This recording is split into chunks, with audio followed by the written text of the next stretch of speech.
Sorry for taking a little bit. I was just finished posting up the I'm live notifications and got distracted by other notifications. It's going great. I am having a grand old fan freaking tastic day. And yeah, it's been a pretty good day, 'cause we got a KH4 trailer. I know it's only a teaser trailer, but I'm still happy. I'm taking a little bit of extra time to press buttons. Oh my god. Why is my... Hey, wait a minute. My stream notification for this didn't go live, or I just missed it entirely. Where's my stream babysitter? There you are, you... There you are, your limit. Ah! Jump scare! By jump scare, I mean jump scare in my own voice. Yikes. Alright.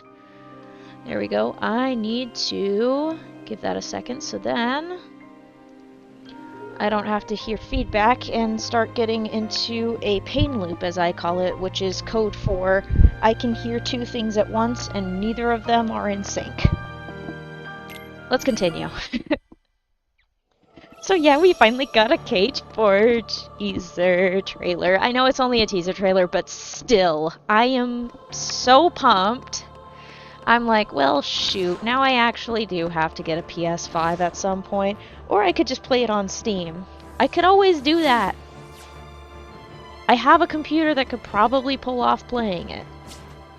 I say probably as I'm eyeballing it to make sure it behaves itself, but it's very well behaved. Who am I kidding? But, oh, where do I even start? Alright, narrator of the trailer. I noticed very something peculiar. I don't have any screenshots, but I'm gonna do the analysis thing because you know what? I am a lover of Kingdom Hearts and I have to put my own 2 cents in. I noticed that the person in the black coat was very much not shaped like the Master of Masters, and I'm like, is that? Could it be? Could it be my girl Ava? Could it be my union leader? I was in Vulpix? I was in Ava's Union when I played Union Cross back in the day when it was still running, when the game was still live. So I'm like, oh my gosh, my girl! She might be back!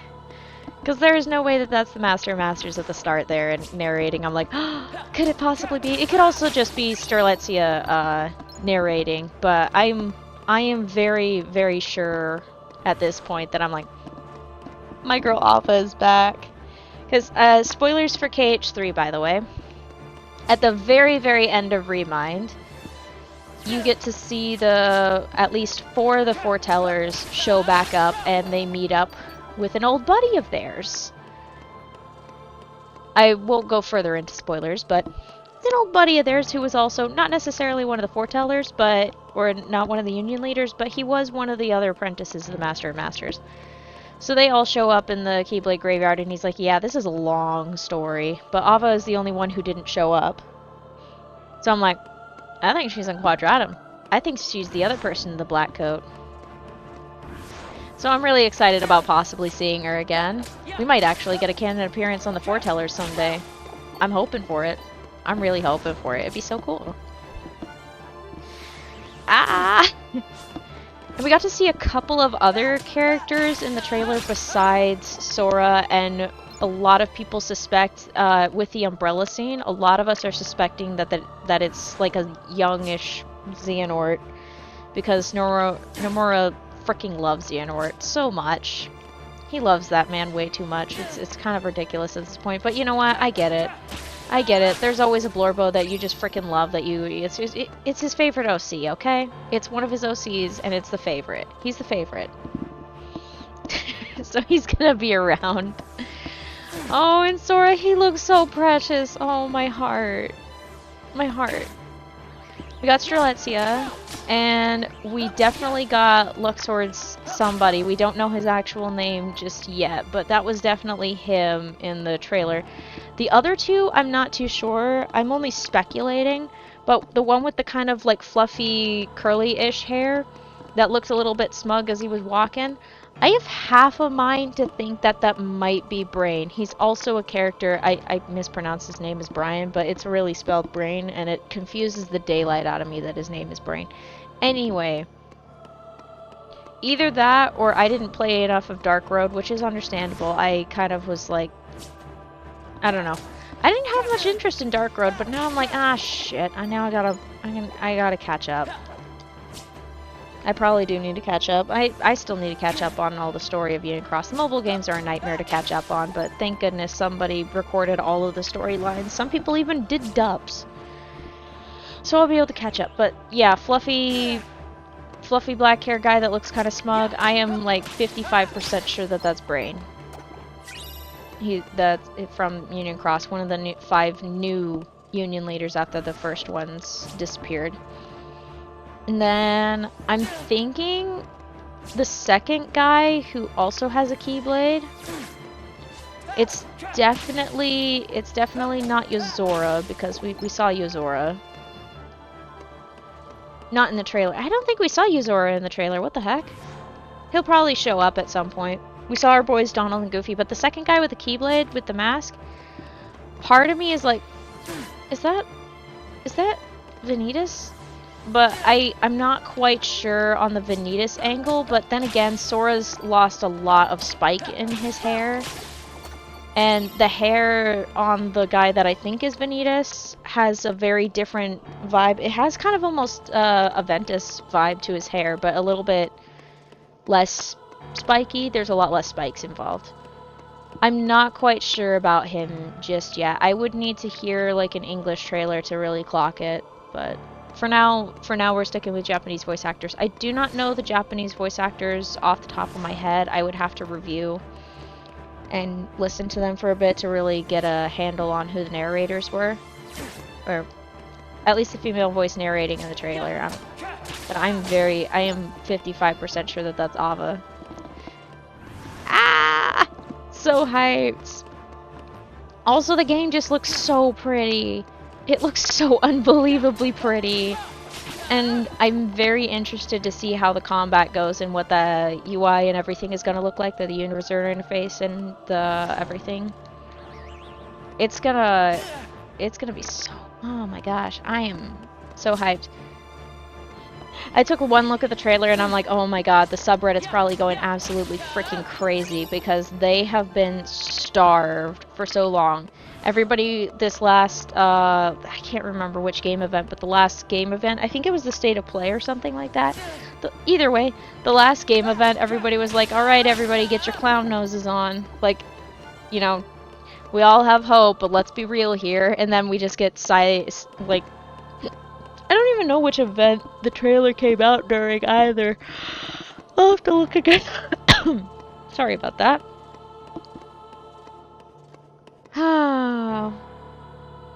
Yeah, I definitely had to watch the trailer a couple of times to really glean anything because I was just so overwhelmed at the first sight of it. That's a curse I have. I have to watch things at least twice to really enjoy them properly. Because the first time is getting the gist of what's going on, and then the second time through, that's when I get all the nitty-gritty details. So, yeah.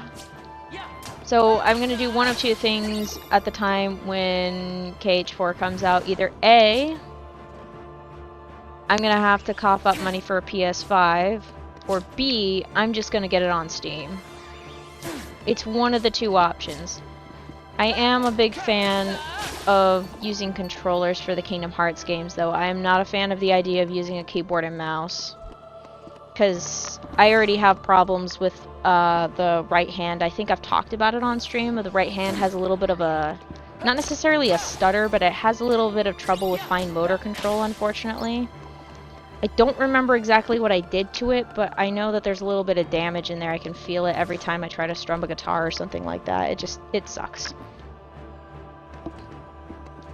So it makes it really hard to operate a mouse and keyboard. There's a reason why I'm not a professional FPS player. It's that. Also, I'm just old. Also, I didn't get any FPS games until much later in life, so even then. Were it not for the injury. We can clown on me for that. It's extra funny. It's extra funny. No. No, when I was when I did sports, I was very, very average. Very average indeed. I had fun though. I think. I don't know. I kind of had fun. Yeah, I had fun. Screw it. I had fun.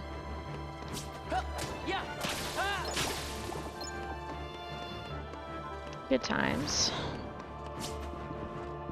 My day's agenda had me finish up another couple of Star Trek episodes. These two were such a riot. Oh my gosh. It was so funny.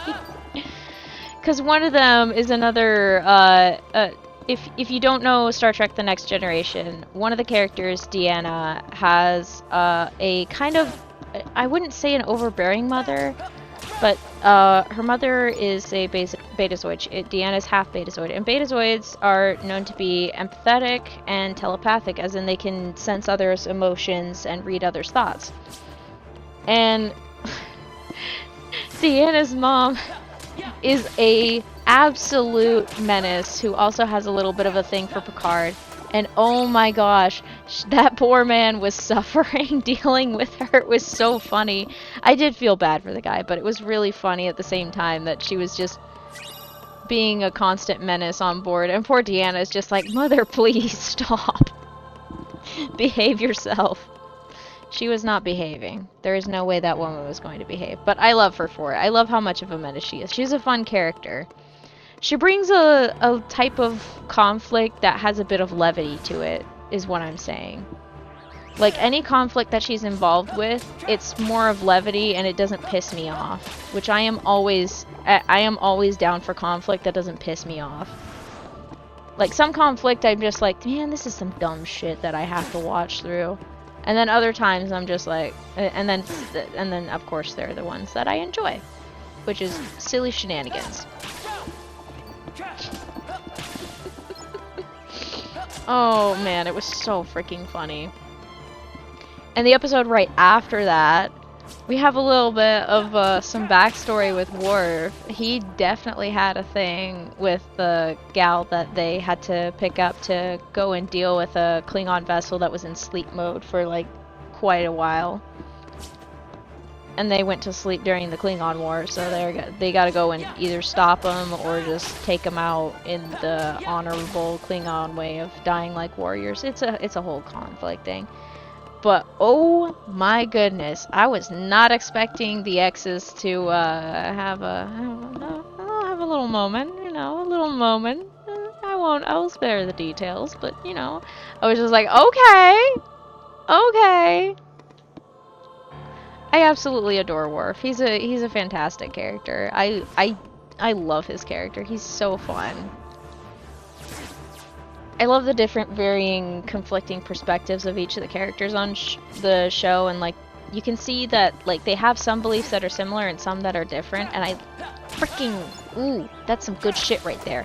It's not everybody's a monolith, everybody always does what's right. There's always some conflict of like what is right, what is wrong. Some stuff feels ambiguous at the end, some stuff works out, some stuff just doesn't work out, and that's life. It's oh man. Man, Star Trek is so freaking good. I love it.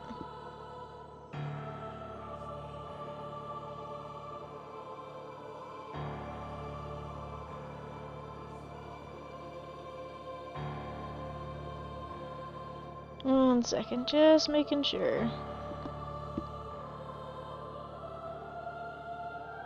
Oh, that was much easier to deal with. Okay. Alrighty. Everything worked? Yes, everything worked. We're good. I might have a little couple of hiccup burps in me. I just ate an ungodly amount of potatoes. It's so funny when I make mashed potato. When you like make a baked potato, it's like way harder to eat more than one. Like if you bake that shit in like the oven or something like that by itself with the skin on, and then you cut it in half. So you bisect it, then you cut a line down the long end and then the other end, and then you cut in like little cube seams, spread some butter on the thing, salt it a little. Absolutely heaven. But like a baked potato by itself, it's alright. It's good. It'll fill you up. One potato will do you plenty. But then when it comes to like making fries or cubing potatoes and then you bake them in the oven, a little bit of olive oil, some garlic, some salt and pepper, maybe a little bit of minced onion in there to spice things up. Oh my gosh, I'm pretty sure I ate like 6 potatoes today. And one of the servings had these little chicken bites that I fried up the other day to pair with some rice, but I ran out of rice before chicken. The chicken bites are really good too. You saute them in a mixture of sesame oil and olive oil, and then salt and pepper, and then you cook them for about 6 minutes. You might need a pot lid over it to cook all the way through, but so good. That particular way to cook chicken is really good in rice, fried rice, of course. And I think it's the sesame oil that does it for that. And what was the other one? And the vegetables and gravy recipe that I absolutely love. Good stuff. I am so happy. Yeah, for anyone just stopping in, I did ramble about the KH4 thing. I am still super stoked about it. I may have giggled like an idiot, and you know how when you get excited, you start like kicking your legs in the air and you go hee hee hee. That's what I did. Except maybe not like this. It was how do I replicate a joyous giggle without feeling like a lemon? That's the real question right there. It's more like oh god, that hurt. Yeah, no, I still feel like a lemon. I don't know how to make myself not feel like a lemon with that. I'm sorry. I'm sorry you had to hear that. Oh, that was so good. That was funny though. That was actually pretty funny. So yeah. That's the deal.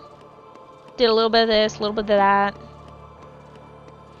As per usual, once I finished up my Star Trek session, I returned the disc to the library because that's what I do to keep up. And then that way I don't get mixed up. And yeah, so now there's just one disc staring me down. Just one. And then once I complete those episodes, then I'm gonna have some fun. I don't know if there's just episodes on the disc or if there's gonna be some special features, because it was kind of the case with that in the first season. There were some special features after like 1 or 2 episodes. I'm still gonna watch the special features. Who am I kidding? I love seeing all the behind the scenes stuff. It's really cool. It's a lot of work, by the way. It's an insane amount of work to get a television show running.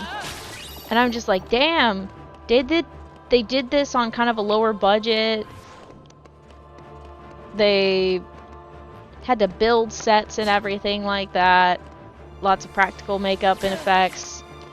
Very few CG, just doing things that you don't normally expect to use to do them. Like, for example, the warp thing is used through like a particular type of photography on a model to get that little stretching thing going when the Enterprise goes into warp. It is some good shit right there. I love that shit. It's so good. Yeah, every time I watch a episode or two, I'm like, man, this is good. I do limit myself to 2 a day just because I don't want to overdo it and then burn out on it, because I've got 7 seasons to get through and I'm only on season 2. Well, I'm almost to season 3, so I'd say I'm doing pretty good on the progress. I'm very happy about that. I'm very happy with my progress. And shoot, a lot of people say that season 1 and 2 are kind of like in the group. Like, there's a couple of good episodes that they say there are a couple of good episodes in seasons 1 and 2, like a couple, but not too many. But I'm having a freaking blast with season 1 and 2, and all the folks are saying, oh yeah, it gets really good at season 3, and I'm like, damn, if I'm having a good time with seasons 1 and 2, I'm gonna go freaking nuts with season 3. I'm gonna have a blast. So I'm pretty hyped about that. I have so much to look forward to. It's been so nice. I'm having a grand old time. I love how I constantly talk about everything but Kingdom Hearts while playing this game. It's so funny to me. Oh man. I know it's not as delightful, but Damn. Man, I'm so happy about that. Goodness sakes, I have had a little bit of a cough today. I also got the opportunity to work on some writing today. I was very happy about that. I'm still in between on a particular perspective in one of the stories, but I think I'm going to keep it for now, and then since this is the first draft of the full rewrite, I'm going to keep it for now, and then if once I've completed the first draft, I'll go back through it and see if I really needed it in the first place. I think I'll find out through the course of the writing whether or not I need to keep it. I will find out very quickly, probably. I'll see if the character needs to be incorporated in the POV selection or if she's just not needed at all. I will find out very soon. I have a sneaking suspicion that, like, there was an original draft, but I'm doing a massive rewrite on it and restructuring the story because I'm like, the original draft kind of seems a little silly. So I'm doing a lot of repairs to it. So, the original draft, this POV, only had like 3 chapters in her perspective. Just 3. So I'm gonna find out if that's gonna be the same or not. I will find out very quickly, like I said.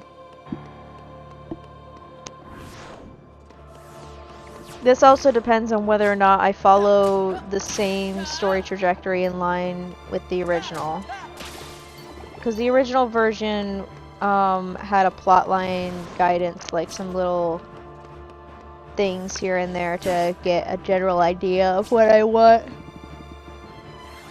the story direction to go in. I might do that again.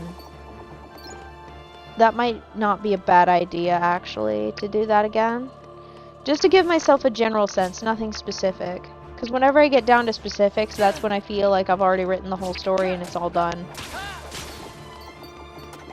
And then I'll be able, once I have some like general event ideas, then I'll be able to be like, okay, how do I figure out how to get from point A to point B? It's a fundamental course in writing, and I think that's one of the things that I'm one of those folks who they call a plantser. It's when they plot some things and sort of pants the other, and by pants it's like writing by the seat of your pants, just making shit up as you go. And I don't plot too meticulously because otherwise I'll get stuck on the details and then feel like I wrote the whole damn thing, and that doesn't really work out now, does it? Makes me get stuck on that, and when the story characters don't quite go that direction, I get confused and annoyed.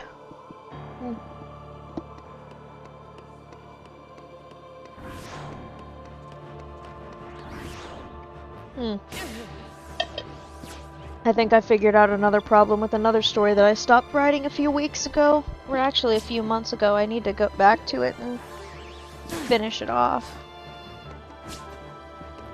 It'll take a little bit, but it won't be too bad. I'll just need to get through it. It's gonna be fun.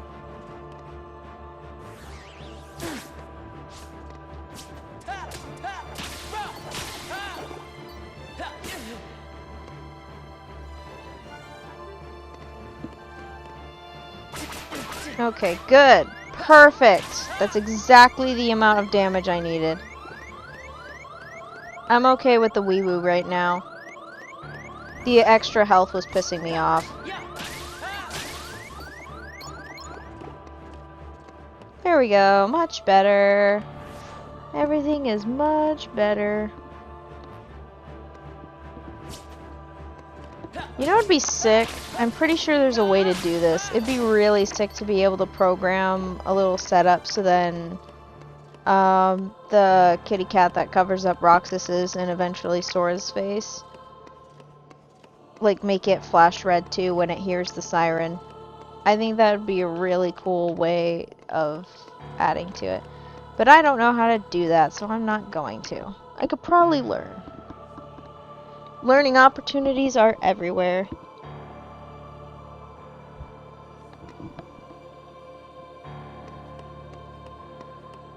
Whee!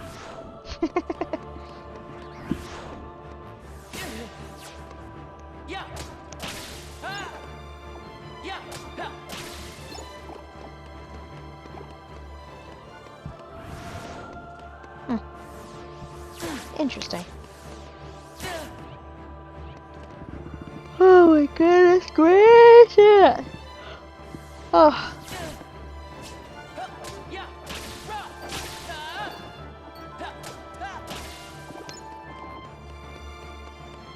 Oh man.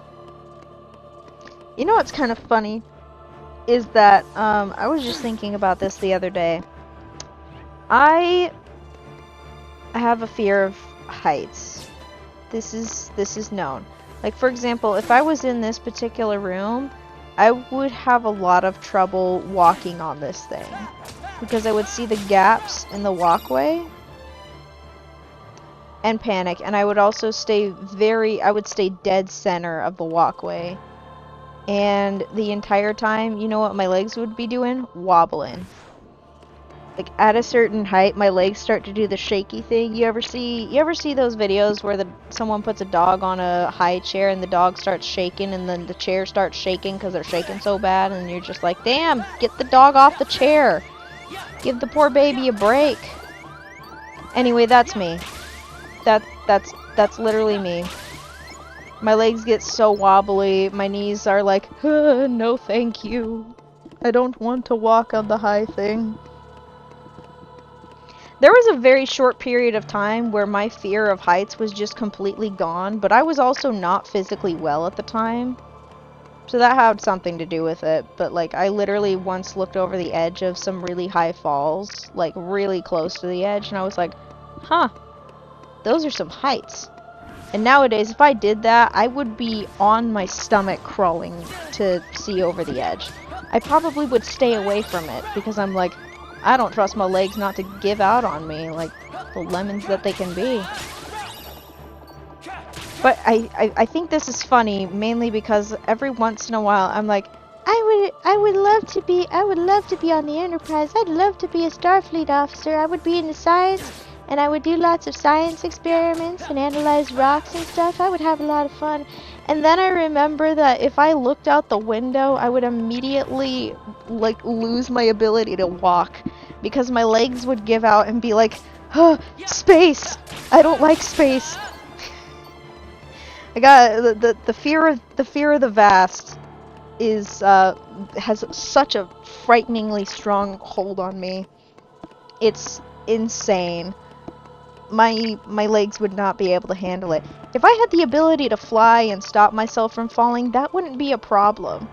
But I don't have the ability to fly, so I would just have to suffer. And that is why I stay away from really high things. Like, I can't even get to, like, I can only get, like, 4 steps up a ladder before my brain freaks out and says, excuse me, you are not on stable ground. Please retreat to stable ground. And I'm like, I need to climb the ladder. I need to change a stupid light bulb. Please, let me change the goddamn light bulb. You know, it's funny that I call it the fear of the vast, and the reason I call it the fear of the vast is, have you heard of the Magnus Archives? The Magnus Archives is a podcast. I can't even do the stupid thing anymore. Oh, man. Something 4.0 international share like license. Yeah, that.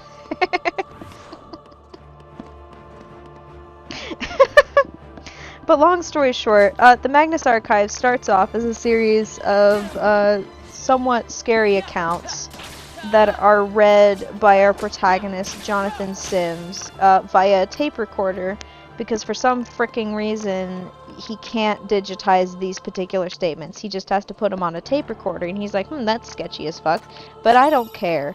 And they're always like really weird stuff, and at the end, he's really cynical about it, and as things go on, you start to realize, everything's connected. And each of the encounters that happen have a connection to one or more specific types of fear I believe there's 14 of them. This might go into spoiler territory, but one of the fears that involves heights and like massive open wide spaces would fall under the vast. So that's why I call it the fear of the vast. It's a really good podcast, by the way. It's really good. Kind of intense. If you're not a fan of scary stuff, I highly do not recommend listening to it at night. I recommend listening to it while in the light of day. If you can tolerate horror, you're totally fine. Go ahead. But if you're a scaredy cat like me, leave the lights on. Don't listen to it during the night. And there are going to be specific episodes that just set you right off. I'm trying to think if there's a list of trigger warnings for each episode on any particular website, but I'm pretty sure there's a list. There's a list of trigger warnings out there. There's probably someone who has dedicated some time to putting that in. So I do, if you have anything that like really sets you off and puts you in a real spiral, I'll get to that. But if there's anything that puts you in really negative spiral and stresses you the hell out, I recommend double checking some of those things, because the episodes can get pretty visceral from time to time. Not just in sound effects, just in storytelling in general. Like, there are some episodes that creep me out and make me very unsettled. There's a couple where I'm just like, ugh, I do not like that. Don't. Like, that's the vibe. I'm just like, ugh, scary. No, thank you. But yeah, totally worth it. Totally worth a listen. I still need to finish it properly. Unfortunately, I spoiled myself like a lemon. And I just have to live with the fact that I spoiled it. But on the bright side, because I spoiled it for myself, I do kind of know what's going on in general when I listen to it. And that'll make it easier for me to properly enjoy it and enjoy the details and appreciate any foreshadowing and connections and stuff like that. Like, there are some foreshadowing connections that pop up later and you're like, hey, wait a second, and then you re-listen to the episode where they were first mentioned and you're just like, gosh dang it, that person was mentioned before. Just like a passing name, but they come up again. Also, there's like 4 mics. I'm not joking about that. There are 4 Michaels in this show. In this podcast. 4. I only remember 2 specifically off the top of my head, but I'm pretty sure there's 4. Yeah. Yeah. That podcast is also the reason why the word panopticon entered my vocabulary a while back. If anyone's unfamiliar, the panopticon is a prison architecture type. I believe it was Is it designed by Robert Smirk? No. Who the frick designed the panopticon? We're gonna Google that shit. Actually, we're not gonna Google that shit. We're gonna search that shit because Google has betrayed us. No, fuck you, Google. Anyway. Panopticon.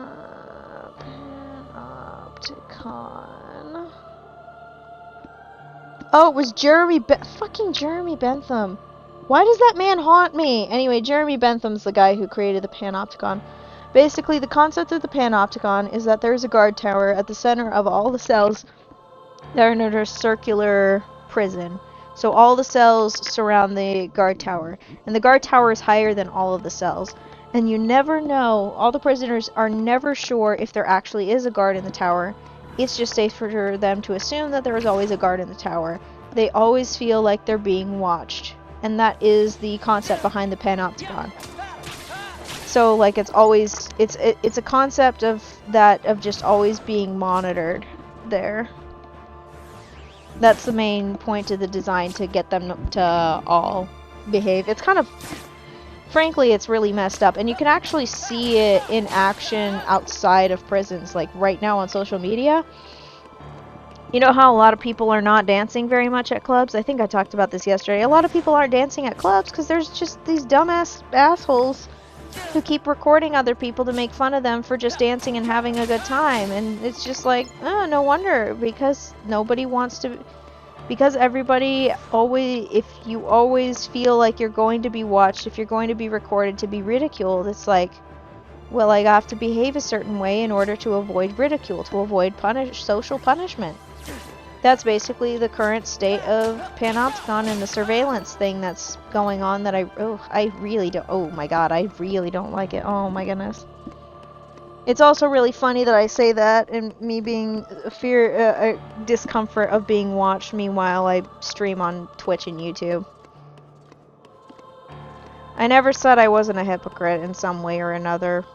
Although I think it's a contradictory thing. Maybe it's because it's, oh wait, never mind, I figured it out. It's the whole consent deal.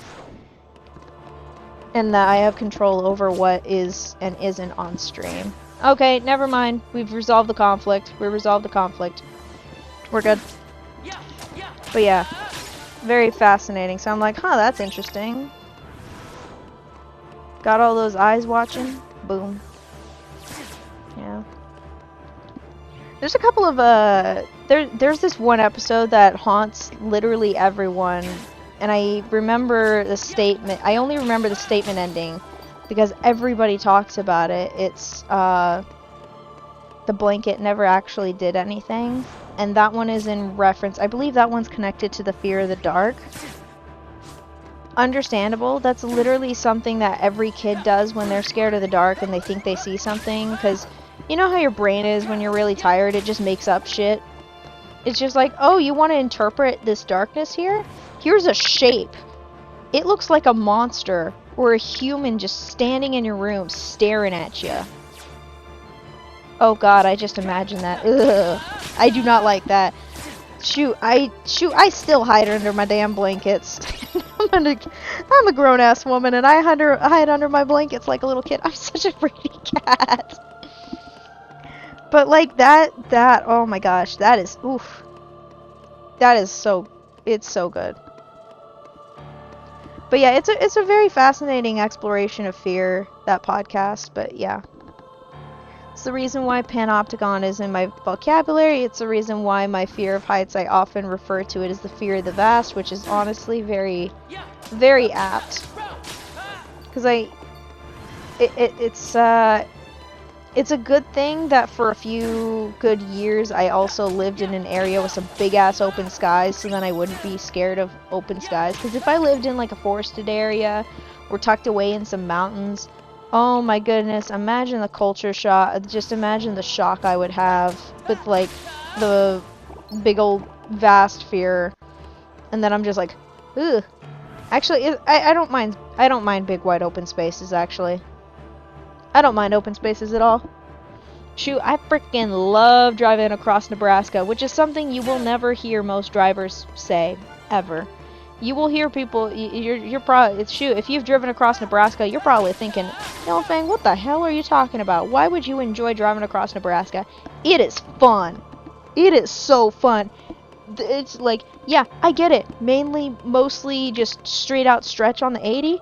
I love that shit. It means no turns. Yeah, you can get a little mesmerized and stuff, but if you do a little car karaoke, you just jam out car karaoke, as long as you pay attention to everybody on the road and it's not tornado season, you're golden. I passed through there during tornado season one year. This big ass shelf cloud. Like, you go, like above Lincoln, Nebraska, like just off the highway, above Lincoln and to the west, it's just bright blue sky, and then to the east, just dark clouds. And as soon as we pass under the cloud, the air just changes, and my friend and I at the time, we looked at each other and we're just like, well, shit. And then it starts raining and stuff. And as a joke, I said, wouldn't it be funny if the tornado warning goes off? And immediately, both our phones start blaring the EAS signal about a tornado watch. Or was it a tornado warning? It's been so long, I can't remember. But it was the funniest shit ever. And then I broke one of the car parts because I forgot to turn off the car while fueling, because I saw the sky was green and I forgot to turn off the car because the first pump wasn't friggin' working. The second pump did. We passed through without incident, and we got to our hotel, stayed overnight, stayed there without incident. We were up till 1 in the morning listening to that wind howling like crazy, and I'm like, you know what? If I die, I die. I don't care anymore. If I hear a big ass train coming, I'll know to dive into the bathroom and we'll be fine.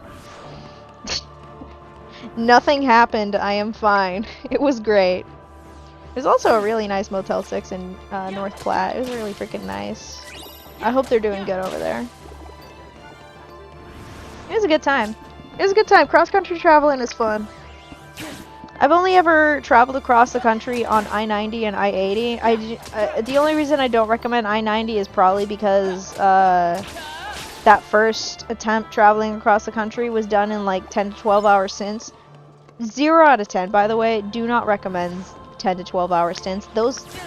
Oh my gosh, that sucked so much. It was horrendous. Switching drivers every 6 hours, don't fucking do that. Just do like 2 hours switch. Every 2 hours, switch drivers. I guarantee you. And if you're solo driver, 6 hours max. Obviously, this doesn't apply to seasoned truck drivers and stuff like that. If you're a seasoned driver, yeah, do what you need to. Just make sure at some point you gotta rest. Get your 8 hours of rest because you need it. Also, there's a reason why it's mandated by trucking regulations. It's mandated because drowsy driving is just about as bad as drunk driving. Keep that in mind, alright? But if you're not a seasoned traveler, I would say if you're not used to driving, stop every 2 hours if you can. Like, take a breather. There are certain areas where that cannot be the case. And there are certain places where if you're on the highway, you need to get gas immediately because they do warn you there's no gas for like 200 miles. You need to fill up the tank at those points. Do not skip on your gas. You do not want to be in the middle of the desert with no gas. It is not good. You could die out there. Don't die. But yeah, like on an average trip where things are fine and dandy, you know your gas stops and everything like that, make sure to stop every 2 hours, stretch your legs. If you got a buddy with you, that's when you switch drivers.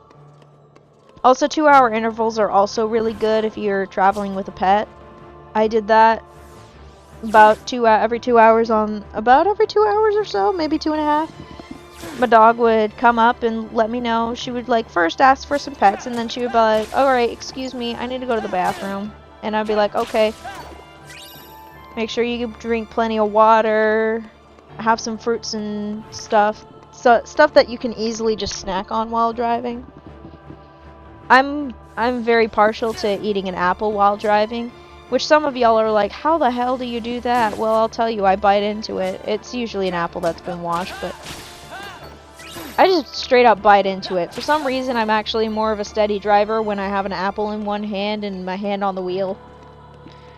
I don't drive a manual, so I can get away with that. If I drove a manual, I would not be able to get away with that. Not in the slightest. But yeah. Oh, man.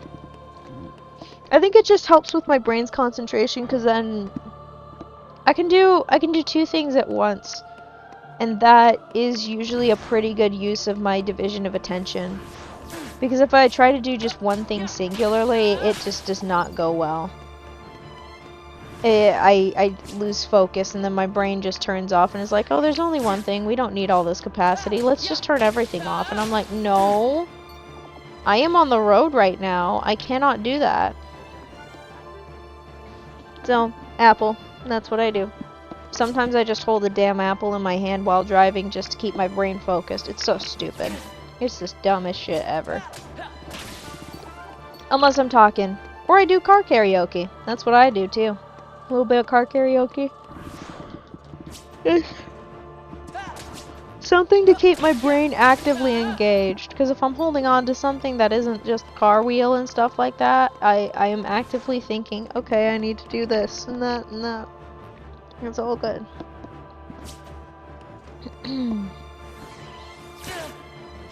It's good stuff.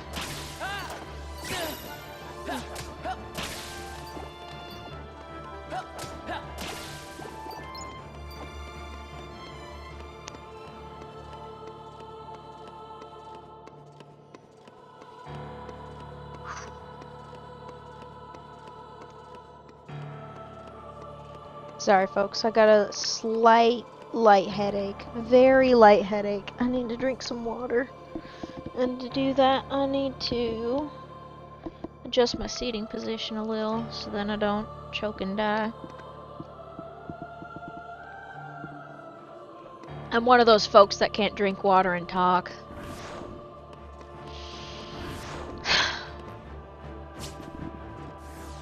Let's just drive with one hand, shall we?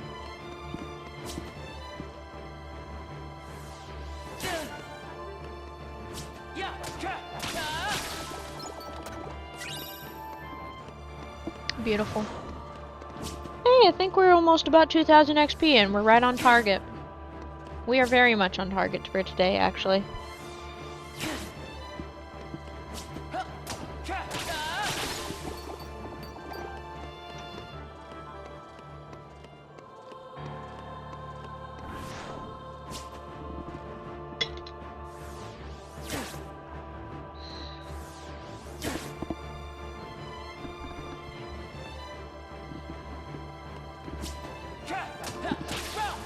Ah, what a beautiful day. A very beautiful day. Oh my gosh. Good lord. I got the sleepies.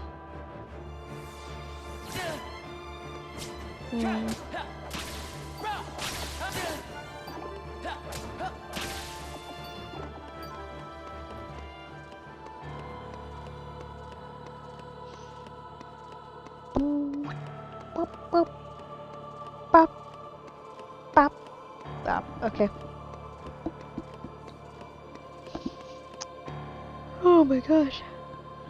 I do apologize in advance. I got the yawns. You know, I woke up about 4 minutes before my alarm. I was kind of impressed. Kind of. Well, I just got thinking I should probably... I can't remember. Do I have a doctor's appointment coming up?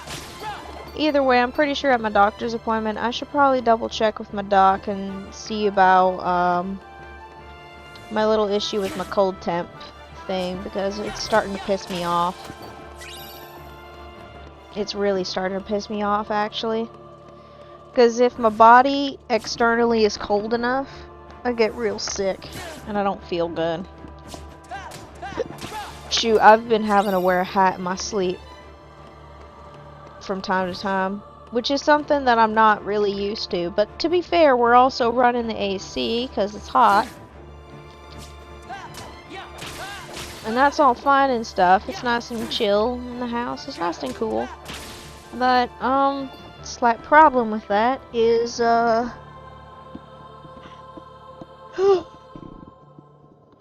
if it's cold enough, it makes it a little harder to breathe.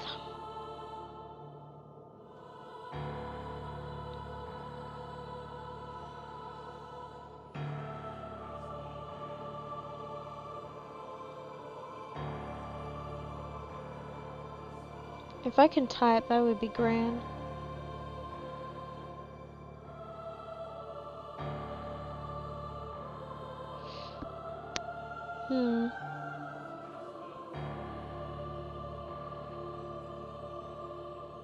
Huh.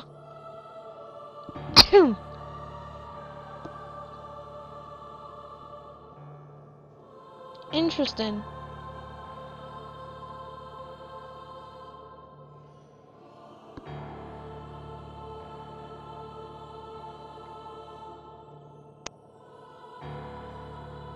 Oh, okay.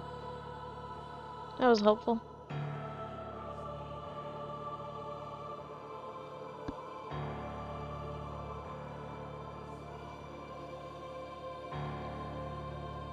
Alrighty.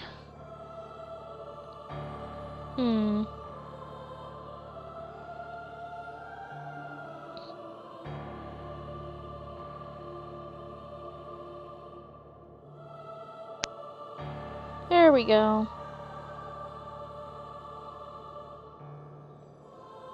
Cool.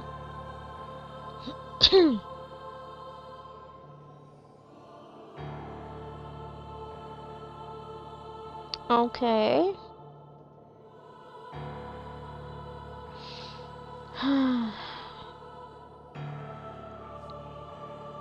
Yeah, I'll just need to talk to my doc about that at some point. Sorry I'm getting so distracted, but it is one of those things that's been pissing me off for a little while, and it does act up even when I'm on stream.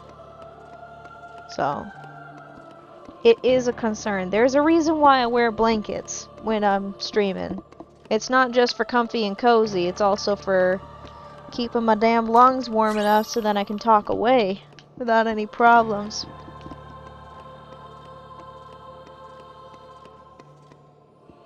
It's extra funny too, cause this is a real funny fact about me too. When it's winter time, I have a higher tendency to wear short sleeve shirts. But in the summertime, my brain is like, time to wear long sleeves, and it's mainly just because the temperature of the internal temperature of the house is obviously going to be colder in the summer and warmer in the winter, and my brain is just like, it's cold, wear something long sleeve, or it's warm, wear something short sleeve. And then I look outside and I'm like, god dang it, not again.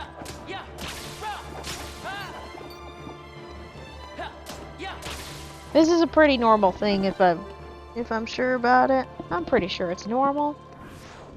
I think. I'd hope. I bet if I lived in a cabin in the woods, I would have a little easier time trying to figure out how to dress for the day.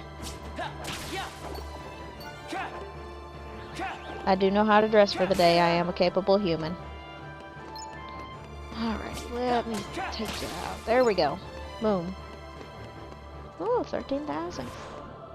I think we're about a little below. We were about 15,490 something at the beginning of the stream, and we're down to 13,300 something. So yeah, it's about 2,000. We're doing great. We're doing stellar actually in terms of XP. Just this last stream, we got like 5,000 and something XP. I didn't do a direct mathematical calculation, but I did remember the beginnings and numbers of the stream and then the end numbers, and I was like, huh, I really locked in there. I went a little quiet for a little bit. I was just like, it's one of those days where I just am not very chatty. I was chatty for like the first 20 to 40 minutes of the stream, and then a little afterwards I was just like, I'll quiet down for a bit. Just let the gameplay do the talking. That's all I needed. Just fine.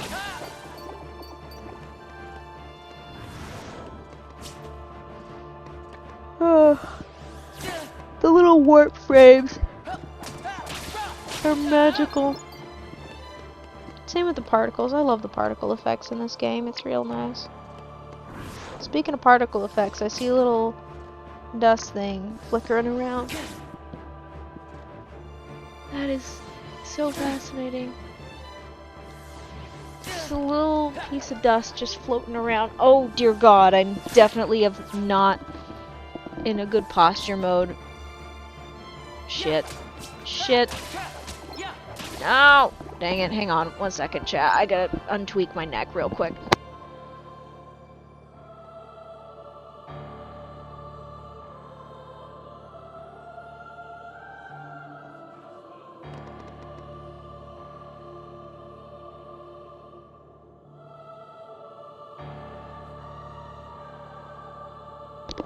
Okay, one of my muscles decided to be a bitch and start pinching for no reason, so I'm just gonna have to live with that. Screw you, muscle. I don't know why you're doing that. It's probably mad at me. I'm probably resting my head on just the wrong thing. Fine, I'll remove the cushions. Ah! No, I don't want to be near the door. No, thank you. No, thank you. I don't want to be near the door.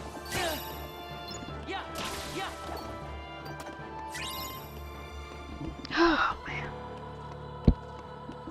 Ouch. Why is everything hurting? I don't want to sit up. I have to sit up. Who am I kidding? I'm just gonna have to accept that. I need to sit up. And this damn muscle is tweaking out so bad. And unfortunately, I have to wait a bit to loosen it. Maybe if I warm it up, it'll be fine. Hang on, chat. See what I mean? gotta stay warm, otherwise dumb shit happens. Including but not limited to coughing excessively and my muscles tweaking out for no discernible reason. Oh my god. Ah! This is not the time for my neck to be tweaking out. This is the worst. Stop, please. I would like the pain to cease. Okay, I need to take you three out.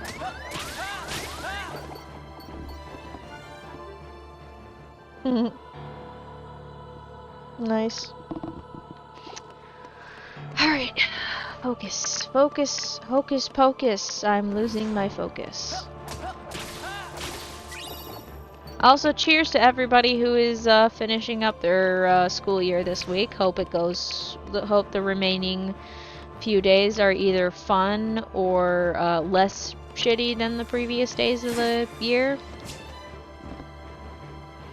And hopefully your schools have done their calendars properly so that they have the mandated number of days scheduled properly. Yeah. Oh my god. Why? Why am I in pain? This is so stupid. Ah! This is the worst time to get pain. Oh my god, I'm so angry right now at my shoulder and neck. I just have to live with it. I just have to live with it. Until I figure out how to untweak it. It's part of my life now. Fuck! Sorry. Just when I think it's fine, it's not. Ow. Goodness gracious. Ah. You know, I have noticed in the past few days that my joints have been really, really pissy with me. I really hope it's not related to the fact that I've eaten two things that have red sauce. I hope it's not related to the fact that I've eaten stuff with red sauce in it again, because I'm gonna be really mad if that's the case. I want my damn tomato type sauce, please. I'm begging. That shit is so good. I've missed it, and I can't have my favorite type of meatballs because they're gone. So I just have to suffer through everything. Oh my gosh, I'm being such a whiner. I'm being such a whiner. I'm just like, wah. My favorite snack. It's gone. Ah, jeez. I'll live. I'll live. Okay. Goodness sakes. Ugh. Maybe I just need to do a little extra physical exercise. Maybe that's my problem. Ow!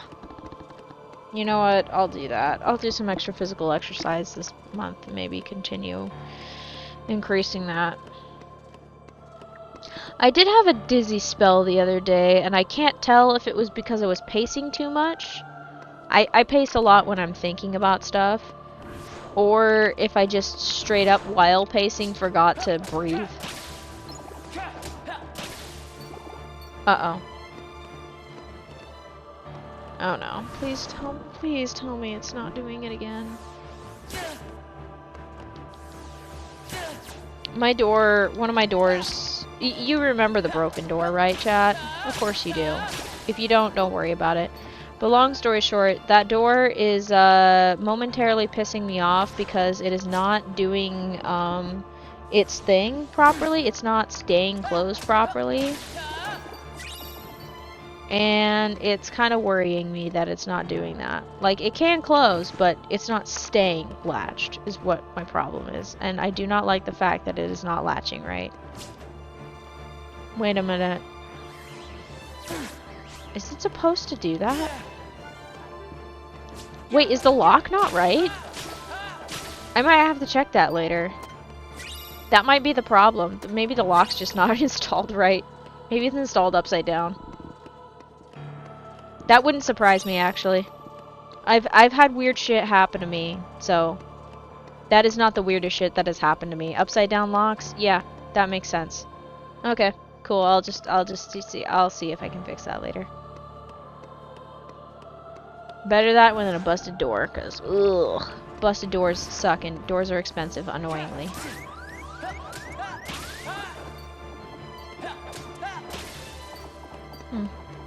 That reminds me, growing up, I can't remember the purpose of going to Home Depot in those days. I can't remember if it was just to have us kids walk around a little bit, or if it was we were going shopping or something. But whenever we got to Home Depot, there were two places that my sister and I really loved to go to. One of them was the light section, which nowadays I can't stand the light section anymore. It's really sad. It's probably because of the light temperature, as they call it. The tone color of the lights these days just is fucking insufferable. I used to love the lights. Now I hate them half the time because they're way too freaking bright and gouge my eyes out.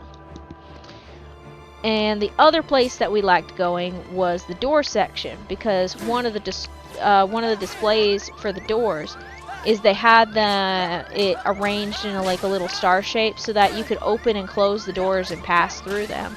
So my sister and I would constantly pass through the doors. We had a grand old time with that. It was really funny.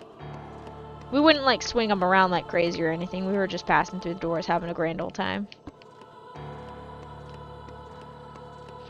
We were also the same kids that when we went clothes shopping at the department stores, one of those big box stores like Walmart, they had those circular clothes hangers for all the clothes that they sell.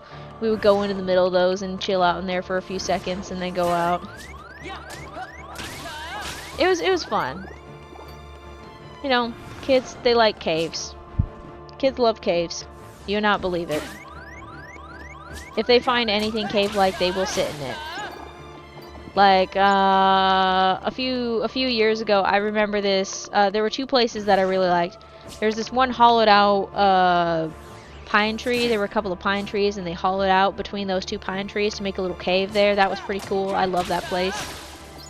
I think it's gone now. And then willow trees. Oh my god, I love willow trees. I love when they touch the ground. I know it's not particularly healthy for them to be having their branches touch the ground, but I love when the willow branches have a whole curtain going on. I love that shit so much. It's magical. It's a nice little space, you know?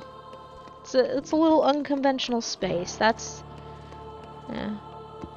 I like those things. They're fun.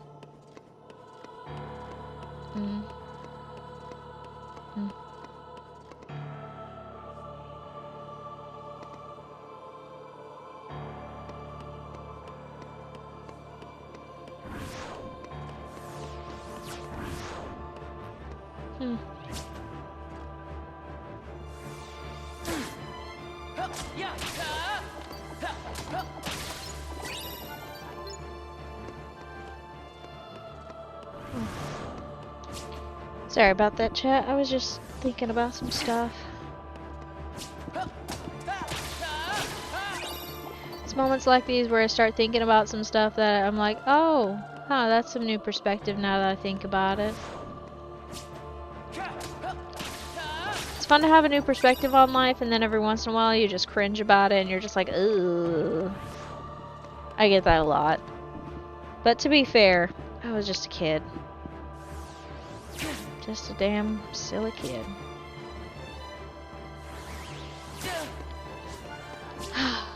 Goodness sakes.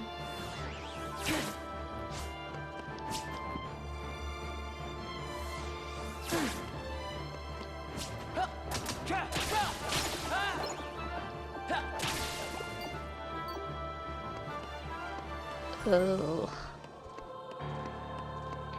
I don't think my stomach is too happy with me today. Which is understandable. It's very understandable right now, actually.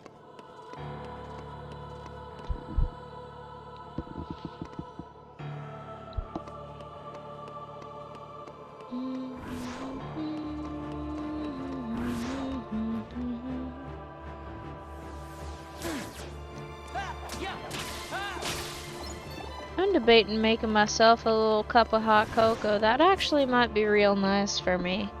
It sounds a little counterintuitive because I just said my stomach is a little mad at me, but I think a little hot cocoa might do it some good.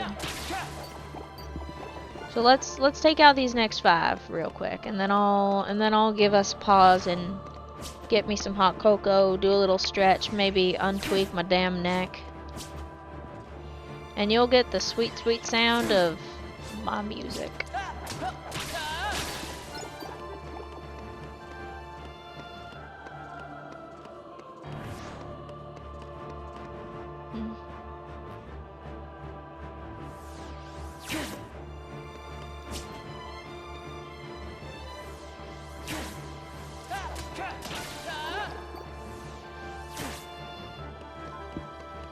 Bella's walking like there's sneak into the fridge.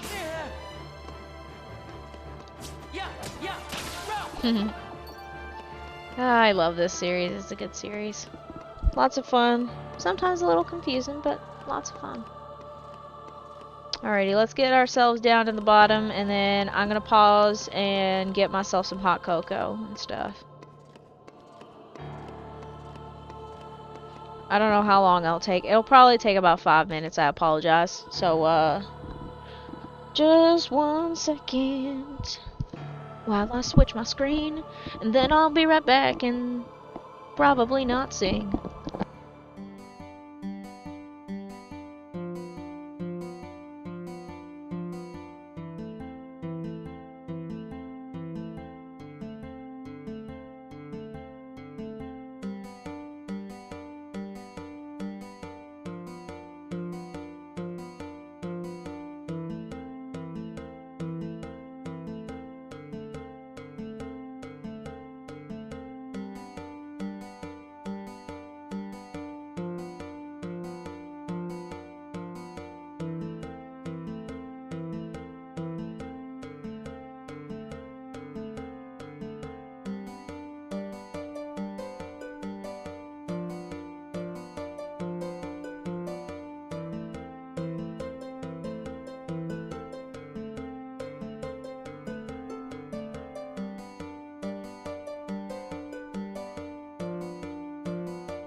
No, chat, I have an interesting idea that I want to run by y'all. It's plain and simple. I'm thinking, you know, it's not always fun to just hear the same song over and over again, and part of me is like, well, why don't you make a playlist of songs? And I'm like, that sounds great in theory, but in practice, that would be a little bit crazy. The idea I want to run by is, depending on the reason, like for example, if I'm just getting a snack, I could just simply have it be quiet, and I would just talk through my headset while I'm doing the thing. I was mainly thinking about that because I was humming and singing video game music themes. So, that was the idea, but I have a feeling that the execution wouldn't really work out as planned. Now, I'm waiting for the hot cocoa to cool down because despite the fact that I did put some nice cold and beautiful French vanilla coffee mate that I cannot remember for the life of me what it's called. It's called coffee creamer. Good lord. Took me a while, but I got there eventually. Point is, despite the coffee creamer that I put in, there is a limit on coffee creamer that I can put in without making it suck. So, I gotta wait for things to cool down, basically. In the meantime, I am gonna get utterly thrashed by these fellows. And yeah, nice.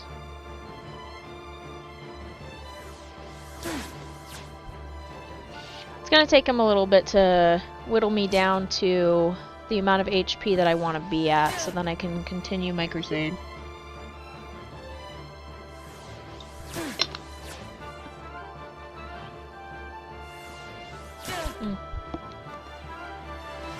Gang, I am still freaking excited about KH4. I know it's gonna be a little while because based on the trailers, they've gotten some polished stuff, the little bit of cutscenes. I think they have a lot of stuff planned out. It's just a matter of finishing and completing the level design and the programming. I think that's going to be one of the big hurdles for them. Level design, enemies, combat, the storyline, making sure everything makes sense in some way or another, answers questions, asks questions. It's going to be fun. It's also going to crack me the hell up because once again we are definitely dealing with Olympus because I saw that blue fire and I'm pretty sure in the last trailer that we saw with Donald and Goofy there was that Hades showed up and was like, what the hell are you two doing here? They're probably going to pop on down to the underworld and be like, hey Hades, you wouldn't have happened to see Sora here, did ya? Can we bring him back? Oh my god, imagine Donald making a deal. Actually, I don't know, maybe... No, it would be Donald. You would think it would be Goofy, but it would be Donald who would make the deal. And then almost screw up the deal. And then Goofy would manage to save him. That sounds like something straight out of a Disney classic cartoon. You know what really sucks? Is it would be really funny to include Max in the Kingdom Hearts series, but it would be a little bit tricky to figure out how to put him in. Since in most Disney properties, he is very, like, for the era of the film's time, he was very modern for his era, so... I don't know how they're gonna work out the... Like, I don't know how they'd work it... Well, I mean, shoot, they had the other Disney characters show up. You know what? Whatever. Max would be able to squeeze right in. Who am I kidding? Max would be able to fit right in. He'd be fine. It'd be also really funny to include Max and have him and Sora run into each other. It would be really sweet. In all honesty, because Sora would be like, Goofy, you have a kid and you've been watching over me this whole time? We could have like a little jealousy arc with Max or something like that. Max being like, my dad was babysitting this other kid this whole time. He hasn't been home in ages and he's been babysitting some random kid. What the heck? I mean, they did stop at home a few times, but... Like, I'm pretty sure after KH2, Donald and Goofy went back home. Yeah, they did go back home. What am I saying? They did go back home. So, It's just been over a year or so that they weren't home and back again, and obviously he's going out looking for Sora and stuff like that. I don't know. It'd just be a nice little thing there. It'd be nice. Oh my god! Imagine extremely goofy movie. Imagine a world being that. I don't know how it'd work, but it'd be really funny. It'd be so freaking funny. I don't know if it'd work though, cause Goofy's the captain of the guard. So, I don't know how that would work. Oh my god, my eyes. Fudge! I just got my eyes gouged out by the sun, don't mind me. Is it still hot? It's still a little warm. I'm gonna take out at least 10 more of these fellas. Do another lap before I go ham on my food. God dang it. Freaking bright ass lights.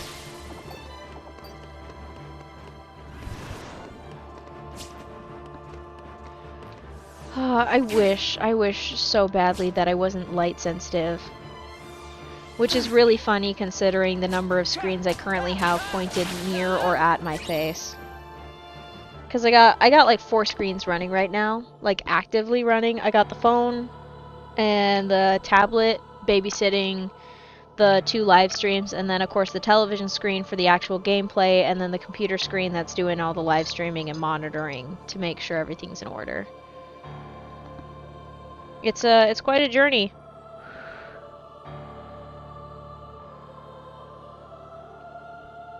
I love how I said I was going to do another lap, and instead I just decided to stop midway and drink my hot cocoa.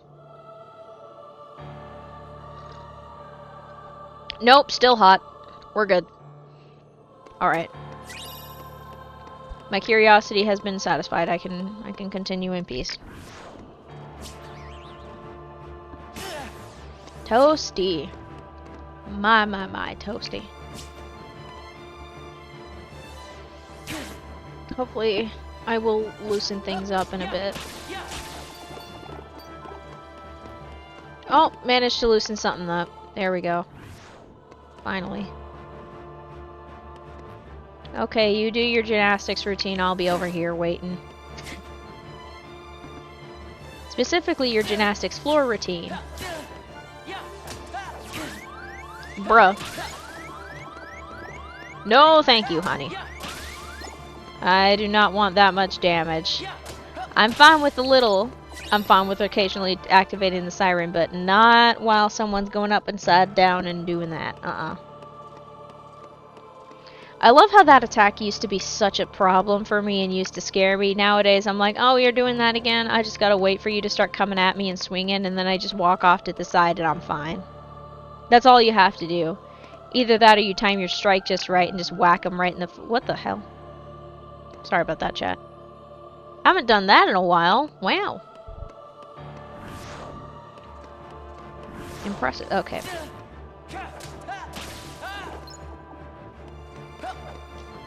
Why is my brain saying that's an order? It's not an order. It is not 1, 2, 3, 4. We will get a 1, 2, 3, 4, but we won't get a 1, 2, 3, 4, 5. The closest we can get is a 1, 2, 3, 4, 6. No, that was fast. Anyway. Just skipped over it entirely.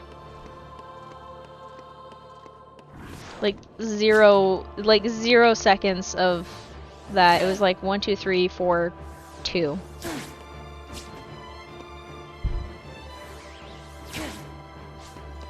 Woo-wee! Look at that. Did I take them both out? Yeah, I wasn't looking. Let me just take a look. It's in a book. A reading rainbow. I don't know the rest of it.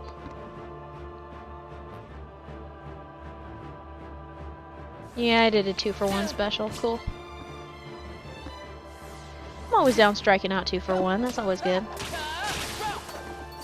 Oh, that's a beauty. Point is, I was at 15,040. No. Okay, come on. 15,490 something, And now we're at like what, 12,000 and something? Yeah, 12,290. We've got like 3,000 XP under our belt. We're doing great. We're doing real swell. We're at our steady pace. Everything's going good. I am fine with that. You know, it's funny that I start the Reading Rainbow thing since LeVar Burton is in both Star Trek The Next Generation and Reading Rainbow.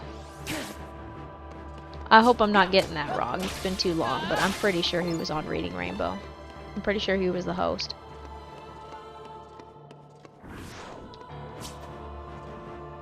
Whew.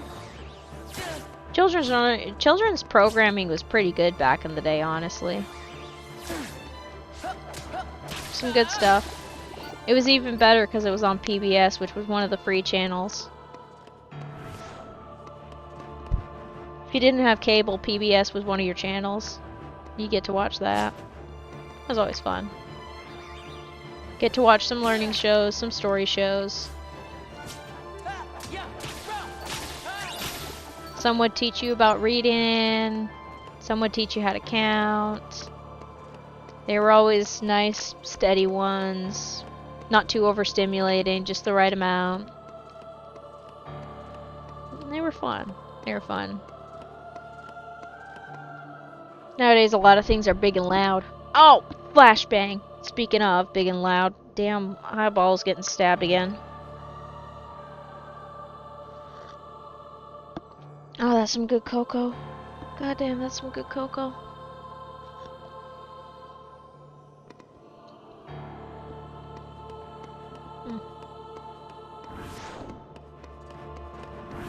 Yep, that's the good shit. I can feel it warming up my entire esophagus. I'm like, ooh, that's a little bit toasty, actually. It's a little toasty going down the hatch there. Woof. Hey, we're gonna get to like 11,000 something. This is gonna be great.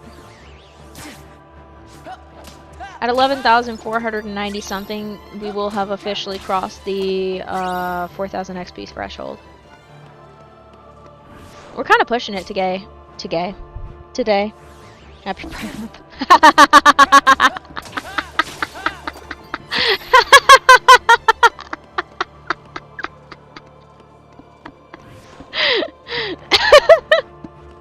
It's not even that funny. Oh my goodness gracious. That was Oh, it really, oh my goodness. Jeez, this is worse. This is worse than me laughing at Patrick Stewart's attempt at a French accent doing the intro of Star Trek The Next Generation. Me just laughing my ass off at Entreprise.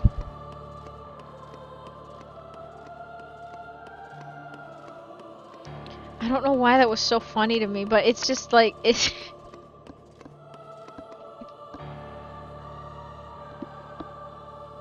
I don't know why I thought it was funny. Everything's funny again. Damn it. It's the hot cocoa. It's really funny because it's only sugar that's making me do this. Whenever I act like a silly goofball, there are two things that are in play. Either I'm really freaking tired, or I just had some caffeine. Or, in this particular case, I've had a little bit of a sugar boost. And so I start acting real silly. And every time I start acting like an absolute goofball, I turn to my friends and I'm like, don't ever let me near drugs or alcohol. I don't need them. It's one of my favorite jokes. Because, quite frankly, I don't need them. I don't need them to be a goofball. I don't need a drink to have a good time. I don't need drugs to have a good time. I don't need to get high to have a good time. I'm having a grand old time by myself.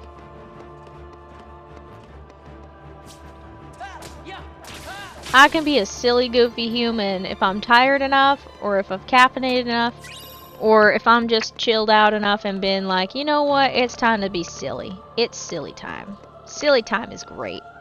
I like silly time. Interesting.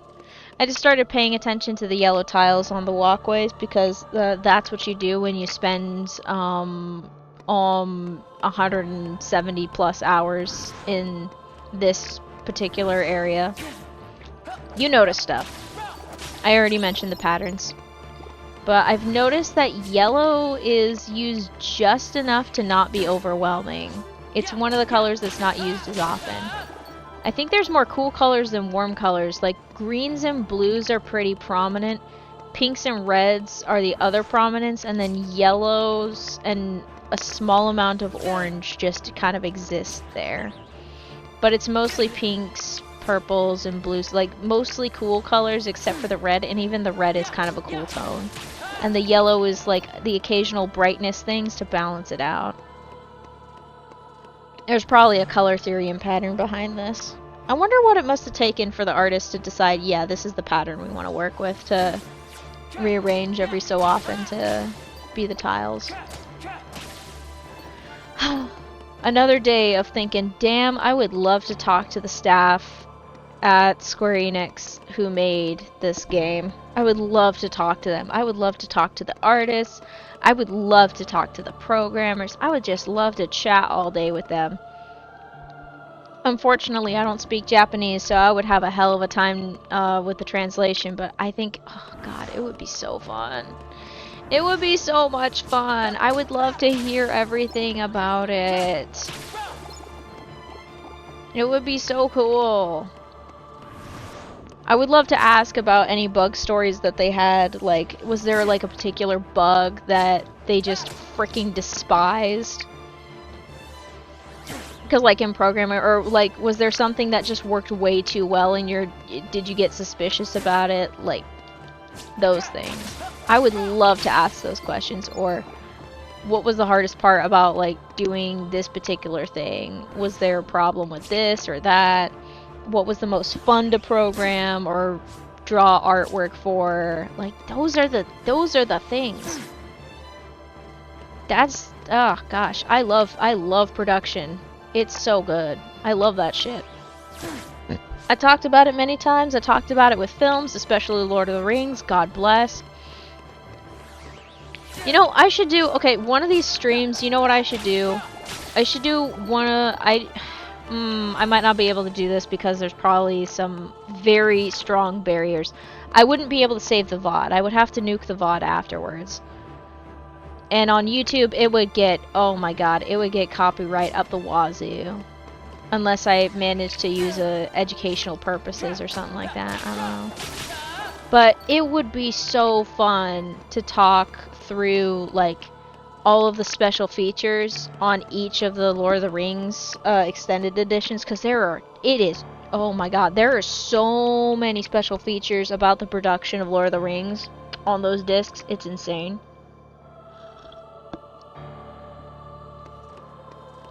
It is absolutely splendid. I'm not joking. It is so cool.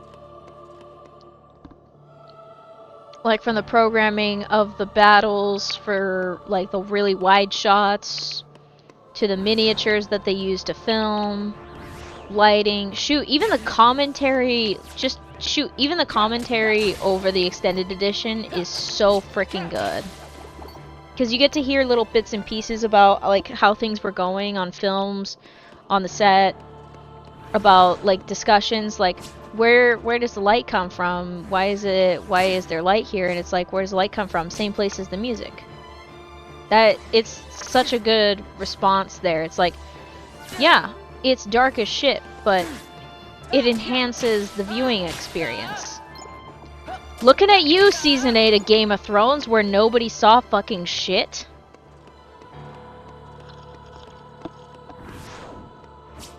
I don't care if it's not realistic. You know what you do for that shit?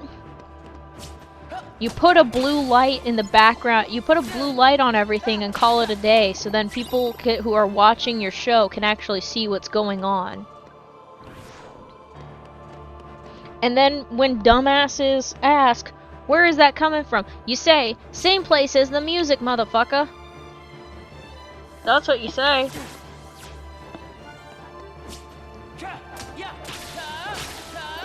Use darkness strategically. Don't have it be dark all the time just because it's realistic. Use pure darkness with strategy. People will love you for it.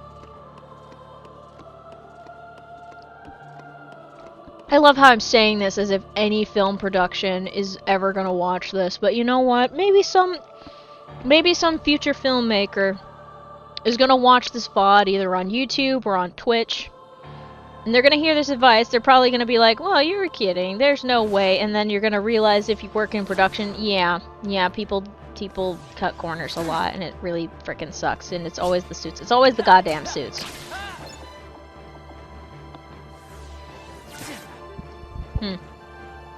Back at it again with bitching at business majors. It's really funny that I routinely, like, yell at them specifically, because there's probably other majors that are, like, just as horrendous, maybe even worse. But business majors tend to take the cake in just, like, some of the just whack-ass bullshit that I have to watch and deal with. There are worse ones. It's not the trades. It's not the humanities. It's not the STEMs, even though some of the STEMs could stand to take a few humanities classes. Actually, they really should take a few humanities classes. Holy fucking shit. Take humanities classes for the love of God. Or the love of your computer or whatever. Or the love of whatever idiot tech billionaire you worship. Don't be like them. Be like yourself and get some ethics. Get some ethics in those bones. Take some ethics classes. Please. Take some humanities. Don't turn into a huge dick. Just don't. Don't be an unlikable bastard. Trust me. Being a likable billionaire is way better than being an unlikable one. Actually, it's more of being a likable millionaire, because oftentimes billionaires do not get their wealth that fast, that easily like that. It's ridiculous. It's fucking nuts.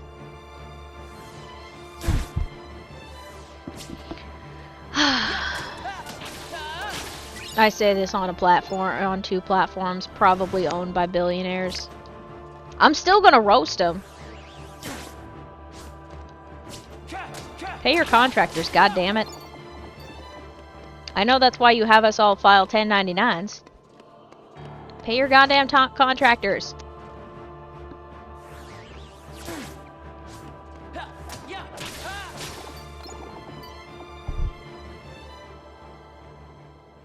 Alright, there we go.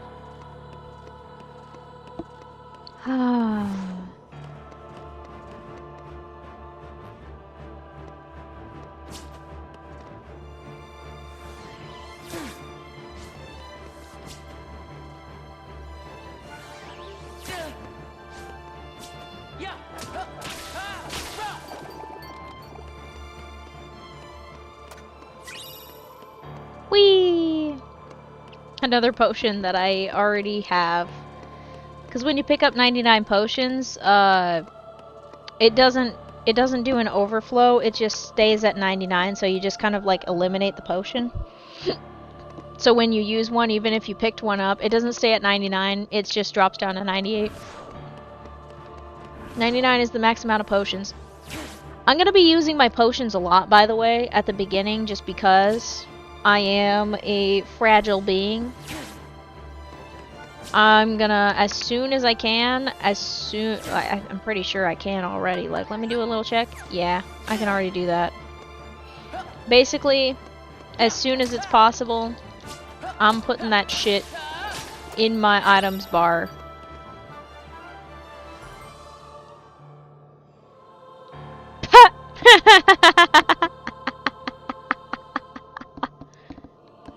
Oh my god, I forgot I did that. That's the funniest thing ever. So yeah, that is gonna be what my shortcuts looks like for a while. I'm not joking, by the way. That is how my shortcut is gonna look like, because I am gonna use my potions like crazy, because I know damn well that I'm gonna get more potions every time I go to a chest. So they're gonna need to get used up a little bit more. I'm gonna be a little bit more generous with my potion usage, basically. Because I got way too many. I'll be just fine. I will be totally fine. I will not hoard my game resources this time. I am so excited about the prospect of getting to level 99 and pushing through this. It's so far away. So far away, we wait for the day when the lights are wasted in time. We see the pain a lifetime, we see 1,000 days through the fire and the flames we carry on. Man, I miss playing that on a regular basis on Guitar Hero, but I've gotten so bad at Guitar Hero, either that or my guitar is so badly desynced and stuff that it's really hard to play. Either that or I'm just out of sync with it. It could be that. It could very well be that I just have lag problems and I just have to live with it. It wouldn't be bad to find out. Maybe I'll play a little Guitar Hero tomorrow. Tomorrow's my off day, so I'll play a little Guitar Hero maybe? Maybe? My brain says, honey, I know damn well you ain't gonna do anything. I'm just kidding, I'm gonna do stuff. Gotta make sure to cook my food. Gotta make sure to take care of things. Make sure to tidy things. Do a little bit of writing. Try to function as a human being.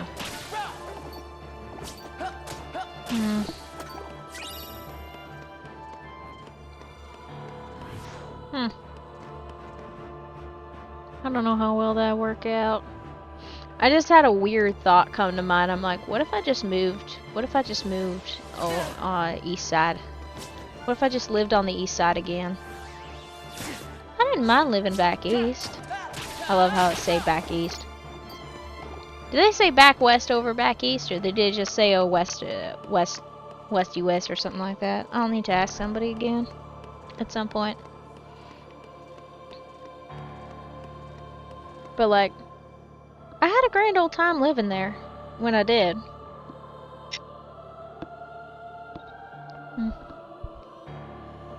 I need to do some mild adjustments to make sure that my pup doesn't have any problems.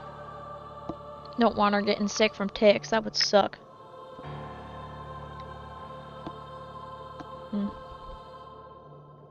Apologies for the momentary pause and movement. I really want to drink this hot cocoa. And I know I do talk about pace, but I also want to make sure I have fun doing this game. Because the longer I have fun with this, the more likely it is that I complete this challenge. And I am very, very keen on completing this challenge. You know, that's actually got me thinking just now. Everything is all at once, demand, now. But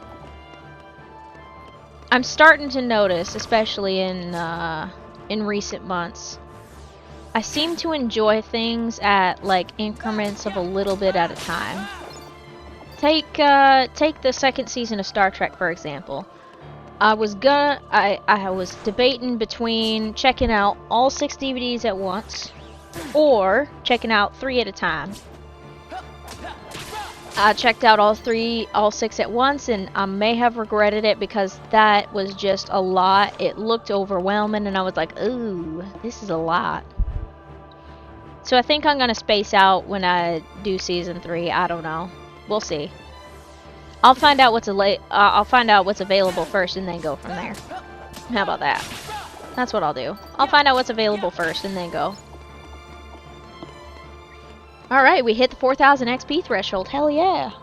And we got a little bit of time to spare, so we'll get a little bit more than 4,000. We are on pace. I always say we're on pace because I do like the average of 4,000 to still remain. Because it's a pretty good average. It's something nice and steady. It's attainable. And it's easy to accomplish. So. I don't mind the setup. I'm so glad that we're not having skippy things going on anymore. That is my favorite. My laptop is finally retired from doing game streaming. It is firmly delegated to the power of writing. And I am so happy about it. I'm pretty sure it's happy about it, because then it doesn't have to do shit. It's just like, oh, I only need to run a little, I need to just keep the writing program open and running? Yeah, I can do that. I'm like, yes! By the way, the other day when I was, you know how I was complaining about the HP update and really bitching about it? I just finally deleted the goddamn program so then it couldn't run. It's sitting in the recycle bin so then it can't run. Because for some reason the computer just kept calling it up and starting it up. I'm like, you know what? You know what, you motherfucker? I'm just gonna turn you off. I'm just gonna delete you. I found the process, found the location of the process, and then immediately sent that bitch to the recycle bin. I'm like, it's gone. It's not gone, because I'm like, I don't want to accidentally break my computer, but to be fair, it's probably just one of those additional things that's like not stock, it's just related to the brand of the computer. So I'll probably be fine if I nuke it, but it's a habit of mine. I'm like, oh, you'll never know if you need this, and chances are I'm probably not gonna need the damn thing. I'm probably not. It was just pissing me off, and it was trying to run updates when there was no fucking updates to be had. Unless it's trying to update to Windows 11, in which case, yeah, fuck off. Get that shit out of here. I don't want to upgrade. No, thank you. It'll just bloat my stupid system even more than it already is. You gotta do a clean install on that shit, and I ain't clean installing nothing. I'll break and lose all my stuff. Get that out of here.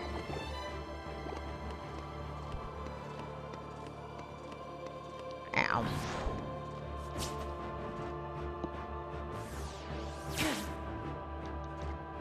A little bit more damage, please. Thank you, darlings.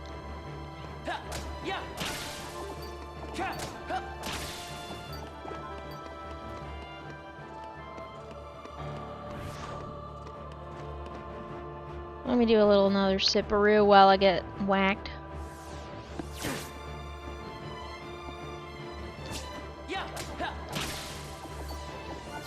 Another strike.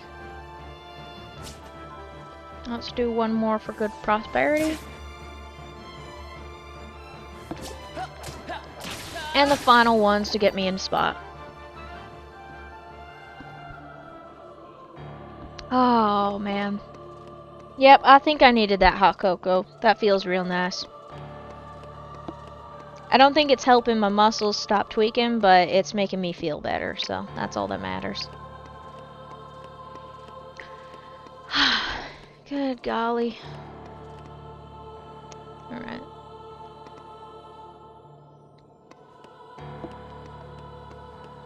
Hooey.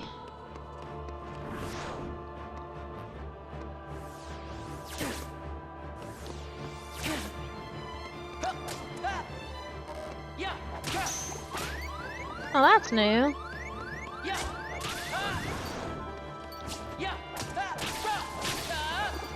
Oh, if you didn't sweep around, I would have gotten you in a third. That would have been nice. Ow. This is a nice run. Oh, there we go. There's your 1, 2, 3, 4 for the day. It sounds so silly, but it makes me happy. Actually, I think this is the last possible 1, 2, 3, 4 for the rest of the round. Although, then again, if we get, when we get down to 1,000, maybe we'll get 1,234. I could probably manipulate the numbers to be able to pull it off. I'd have to figure it out a little bit before that. And then figure out, okay, is it 8, is it 12, is it 4, is it what? I'd have to figure out the increments. But I could probably pull it off. I could probably pull it off.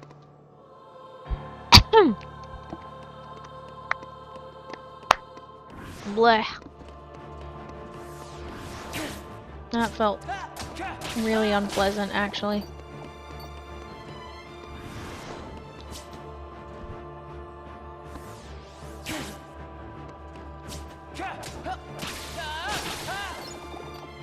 Not bad, not bad. Yeah, that makes sense. That was 20.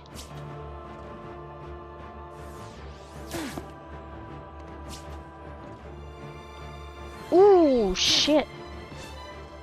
just did a little rotation and oh my goodness, my spine just popped like crazy. Felt good though, I needed it. I love how he just walked up to me and stared at me. It's kind of like, you know, when you're like just chilling, like when you were a kid chilling at the playground, and then this random kid just walks up to you, kind of stares you down, and he's thinking about what to say to you. Sometimes it's like, do you want to play kickball or foursquare? Or sometimes it's like they want to say something to you, but they don't know how to ask. Or they're just wondering what the heck you're doing, and you just kind of have to live with the fact that some random kid is staring at you, and you just kind of have to be like, okay. Well, this is my life now. And then 9 times out of 10, they just walk away if they don't really feel like saying anything. And then they, like, 1 time out of 10, they do actually ask the thing or something like that. It's such an oddly specific moment. If you're ever an adult or an older kid who happens to be at the same place as other kids, chances are there's gonna be a random kid who just talks to you for like no discernible reason. The kid thought you were cool, so they just wanted to talk to you about something, or they were interested in whatever you're doing. Some of them are like, you got games on your phone, and it's like, not anything that you would enjoy, bud.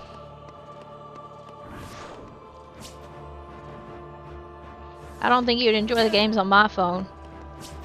One of them's an idle game that I would not let you touch because there's a bunch of ads everywhere up the wazoo, and I don't want to accidentally set off a payment thing.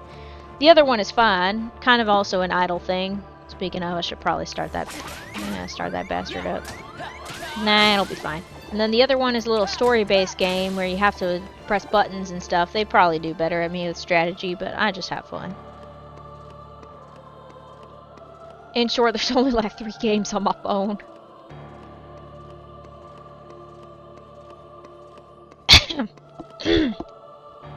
Goodness sakes, I've got the lungs of like an asthmatic at this point. Good lord. I wouldn't be surprised if I had weakened lungs after 2022, because like I said, I got COVID back in 2022, like late July or something like that. Or was it John? No, it was June. It was late June. Shit. God, I don't remember. I can hardly remember. It was late June. It was late June. It was late June, and I felt like shit. It was a rough week. I went to a work conference. Everything seemed fine and dandy. Got some really bad news. Got really depressed for a few weeks. Got some bad news, and then as I'm getting home, bam, sick. And I'm like, well, shit. And then my dumbass didn't take sick days. I should have just taken a sick day and been like, y'all, I got the Rona, like every other idiot here. I should have just taken my sick days and rested up. But as you might notice, I'm a damn fool. A damn fool who didn't take her sick days. I mean, I accumulated a lot of them over the years, so it worked out. It worked out. It was fine. But boy, oh boy. Boy, oh boy, was it rough.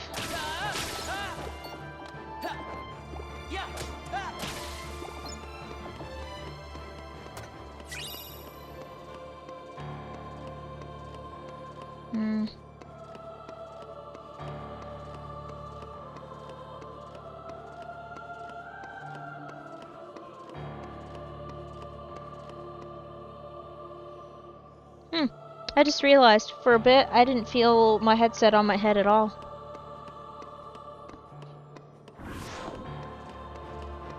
Well, I'm definitely not cold anymore, that's for sure. I can tell you that. Good golly! I have the temperature regulation of a goddamn lizard. Which seems fine in theory, but in practice it sucks. Y'all know what I think. I think I'm gonna push myself to about 5,000 XP today. I'm gonna do that. I'm gonna push myself to 5,000 XP for today. We can do that. It's pretty easy. Look at that. We're already at 950. We just have to get down to 10,490 something. I'll settle for 480 something actually.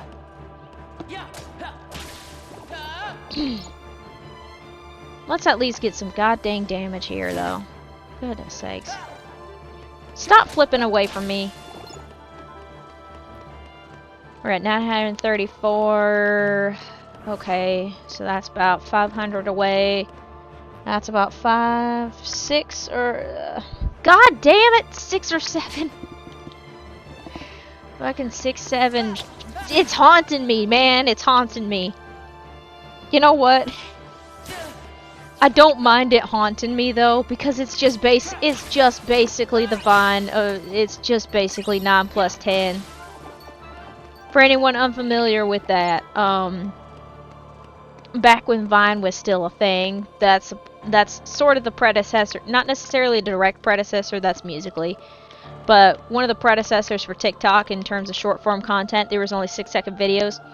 One of the Vines that happened was, I guess this kid and his older brother were arguing, and he kept calling him stupid, and the kid's like, no I'm not, and he's like, you're stupid, and he's like, no I'm not, and he was like, not, what's 9 plus 10, and the kid replies, 21, like, it's not 21, it's 19, and his older brother says, you're stupid, like after a little pause. But kid made a cultural impact, so now a lot of people, whenever someone says, what's 9 plus 10, the instant thought is 21. It's not 21, chat. It's 19. 9 plus 10 is 19. Just keep that in mind. But the 6, 7 thing, it's literally just that. It's literally just the 21 joke all over again. A little bit more easily to communicate, because all you have to do is wave your hands up and down like this. Like, they even got the Pope doing it. They taught the Pope how to do it once he was sure that it was actually like something just fun and silly and not offensive or anything like that, because you know, you don't want to accidentally make an offensive gesture, especially if you're the Pope. And once you figure it out, oh, it's just a friendly thing. Nowadays when you see him passing like a group of kids as he's waving, he'll pause for a bit and do the 6, 7 thing, and then all the kids cheer and start doing it back, and they're like, yay.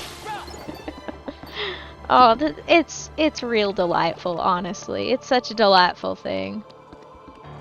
I'm glad the kids are having fun being silly. You know what's funny is every once in a while I hear about the kids being real pieces of work in school nowadays, and I'm like, I kind of get it, but at the same time I'm like, y'all need to calm down. And then I remember I was probably one of the calmer kids, but I'm pretty sure there were a lot of kids at my school that were pieces of work, both in like in elementary, especially in middle school, high school. There was definitely some pieces of work at my school.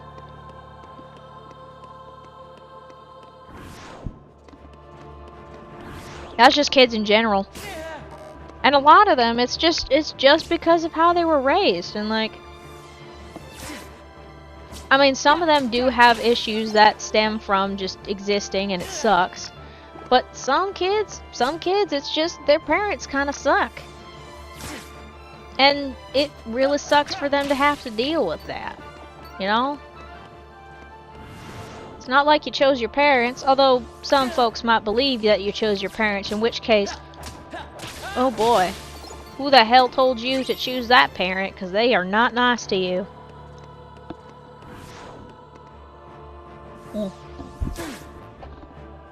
Yeah, I don't think I subscribe to the belief that people choose their parents when they're for being born, because there ain't no way in hell that anyone would want to choose somebody who's mean to them. Then again, there are folks who stay in shitty relationships because for some reason they think they deserve that kind of love, which isn't really love at all. Remember, folks, if they're mean to you, if they call you names, if they make you fun of you, make you feel smaller, you probably shouldn't be with that person. Don't be with folks who make you feel small. Don't be with folks who make you hate yourself. Be with somebody kind. You can never go wrong with a kind person. I don't say a nice person, because you can be nice without being kind, but if you're with a kind person, you'll be alright.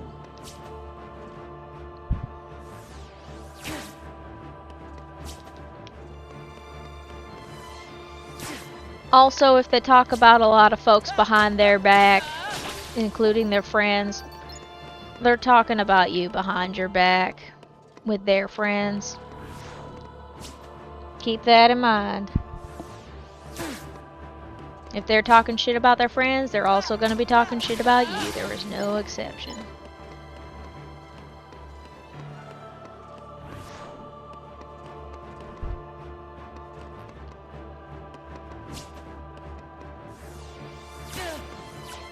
Now, if y'all are talking about the shit about that one person that everybody just has beef with for some reason, then I mean, there's always that one person in a friend group, not like in the friend group, that one person outside of the friend group that the entire friend group just freaking hates, either because they're annoying or they're mean.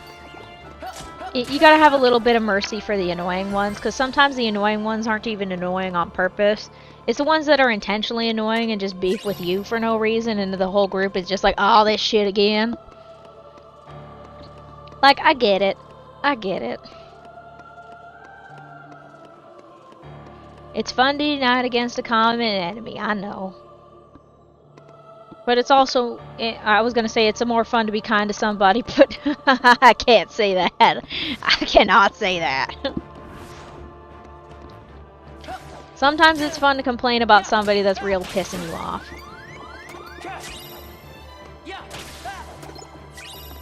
Actually, at time to time, it's good to piss. It's good to vent about somebody that's pissing you off. That way, you get all the feelings out of your system. Channel that instead of it digging in your soul and eating you alive. Because that's not fun. It's not fun to have your anger. Like, if, for example, you're real angry about something, you feel better after venting about it. There's a reason, because if you bottle that shit up and stuff, it's just gonna eat you. It's just gonna eat you right up. Sometimes you gotta complain. There are folks who might be famous for complaining. I won't name names, but you know your own stereotypes, so you know.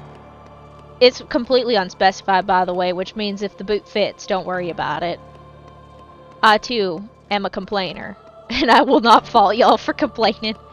Sometimes I will fault y'all for complaining if it's like you can't really do anything about it, and it's like in an active situation. If you complain about it afterwards, nobody's going to care. But if you're complaining about it in the moment, chances are everybody's going to look at you sideways and be like, can you please shut up? You're making it worse. The complaining is making everybody just hate life. Please stop. We will thank you later. Please. But, yeah. It's good to get the thoughts and emotions out of the way. That's why they always tell y'all whenever, like, help yourself feel better, you gotta journal. You gotta journal about it. Write about whatever feelings and thoughts you have. It's real helpful. Just don't be like me for like a few years where I just got really aggressively meticulous about journaling. I haven't journaled in a while, holy shit. I keep mainly only journaling to keep notes of my therapy appointments. I go to therapy. It's good for me, by the way. It's real good for me. I've seen some stuff. It's not as bad as like what most folks might think, you know. They're like, "Oh, you had some real rough stuff if you're going to therapy." No. I have been through very little compared to a lot of folks. Like I always say, I'm a very, very lucky person. I've been very lucky in my circumstances. I've been lucky to have parents who have supported a lot of my endeavors. Within reason, obviously, because, you know, financial barriers are a thing. I've been lucky to have people in my life that gave me connections for my first job and stuff, so then that way I don't have, I didn't have to pay off college loans, because I managed to pay off all my college. Just about killed my bank account and scared the shit out of me. God damn, that was scary. But I was lucky to be able to do that. I was lucky to be able to have a job for so long. Lucky to have a relatively stable living situation. Like, I'm a very lucky person. I'm lucky that I still have supporting parents. I'm lucky that my siblings get along pretty relatively well. We all live in different places. It takes a little bit of extra driving to see each other again, but we talk. I occasionally send them random shit. My siblings send me random shit. It's funny. But I have a pretty good circumstance. I'm able to stream and stuff, and I was able to get myself a device that could stream. I'm a very lucky person. I do not take that shit for granted. I know damn well that that could disappear at any moment. A blink of an eye. Could be gone.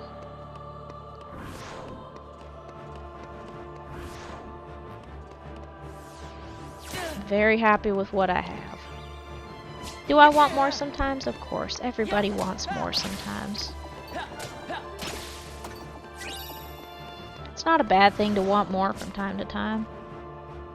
It's a natural human thing. It's when it becomes a bottomless pit that you might want to watch out. That's what they call greed. Greed is wanting everything, and in the end still not being satisfied. I think you see that a little bit of that in... Okay, I want to say you see a little bit of that in Full Metal Alchemist Brotherhood, but it's been such a long time.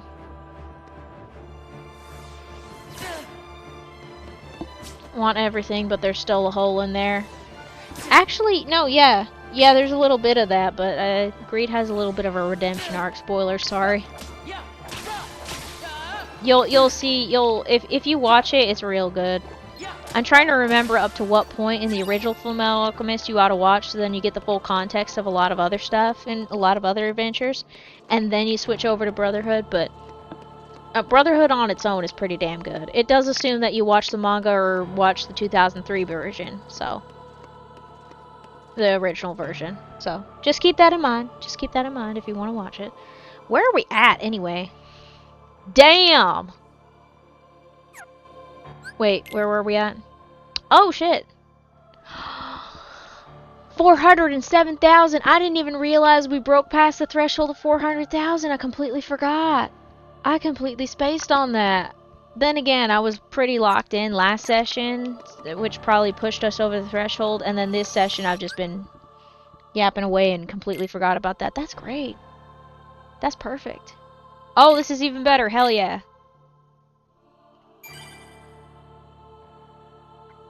Alrighty, look at that time difference. 2 hours and 7 minutes.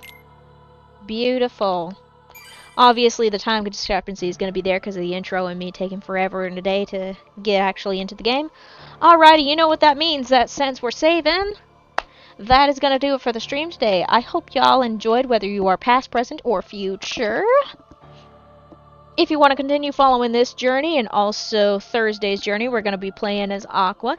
You can hit the subscribe button on the YouTube channel, the follow button on the Twitch channel, and I also have my socials, which are Twitter, Blue Sky, and Tumblr. They all have the same username, at YellowFang42. You can follow me on those and not only see when I go live, well, not necessarily for the Tumblr, but not only when I go live, but also when I just post random shit.